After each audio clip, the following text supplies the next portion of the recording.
Scalia's ghost. Question for you guys. Can you go into the "From the River to the Sea, Palestine will be free" slogan? I've noticed since October 7th, even more in the past couple of weeks, that slogan has been a point of contention. Some say it's a call for a free Palestinian state. Others, mostly bad faith actors, from what I can tell, call it a slogan to genocide Jewish Israelis. Could you provide some clarity? All I can tell you is that it is not a call to genocide. It is a call for liberation for the people who were dispossessed. And that dispossession happened from the river to the sea. But I will also say that when you look at the force of just a fraction of like any given hour's worth of destruction, both in property and, more relevantly, lives that have taken place over the past 3 or 4 weeks in Gaza, and compare that to the implications of a slogan for people who don't have the ability right now to even get water for themselves, I can't even begin to think about what could be a bigger distraction. Well, like any like 20 minutes that I spend on elucidating the history of that slogan, when in the main I don't even like to go into the sort of the moral righteousness argument as who was on the land first, because then I've got to go back to like, were Palestinians there prior to, Abraham or prior to, Moses entering the land of Canaan, or, do those claims of from the first temple or the second temple or the Temple Mount mean that Palestinians don't have a right to be on that land? Like, it's absurd. Just you asking that question is indicative of what it's supposed to do. Like, it's supposed to be a distraction from what's actually happening. Absolutely. I think you can liken it a little bit to when talking about trans issues, like the relentless desire to bring the conversation back to girls volleyball in Minnesota, or a girls or a college swim meet in Arizona, right? Like, let's talk about these issues that are designed to be divisive and are kind of ancillary or fourth, fifth order to like the real issue in question here, in order to create divisions. It's a wedge issue in the way that it's constructed. So like, I agree with Sam. I do not think that the slogan is it's a call for genocide in any way.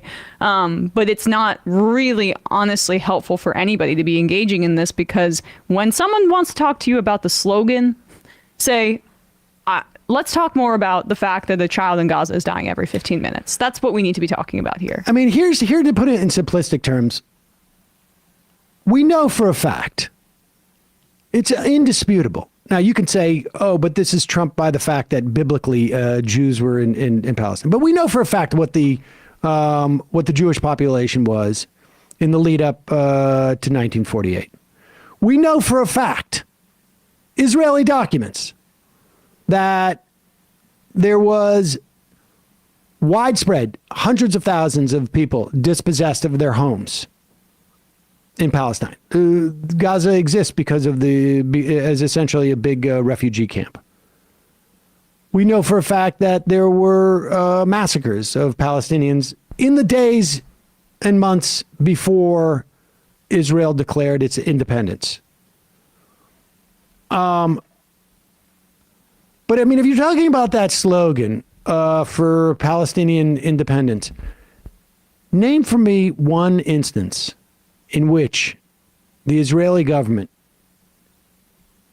in an act of retribution or acknowledgement of the dispossession of these Palestinians from their homes, ever nurtured the growth of a civil movement in which it could engage with an attempt You could never be fully, let me put it this way. I don't anticipate the Israeli government to ever fully compensate the Palestinian losses. But there's never been an attempt to even perceive the idea that at least a significant portion of people who say that slogan are interested in just simply the liberation and dignity and respect for the Palestinian people. There's never been an attempt. It is a deliberate process. Yeah. I mean, to make sure that they never had a partner for peace. They would say, we have no partner for peace. And they're every single thing that the country has done, at least for the last 40 years, has been to ensure that there would be no peace. And certainly within some segments of the Palestinian population, there were people who, for whom it didn't benefit peace, but there have been multiple attempts over the decades to have the, Palestinian because they don't want the Palestinian Nelson Mandela. He's still in jail in Israel.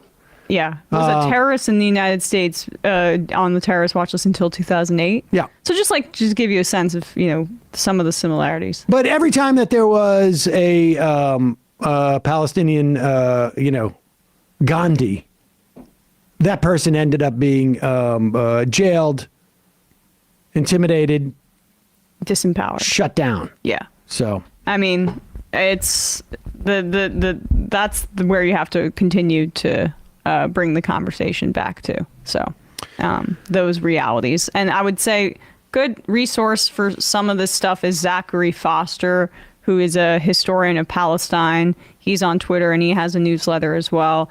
He did a thread on this very topic, and you'll be able to get some context from him. On that saying? Yep. Okay.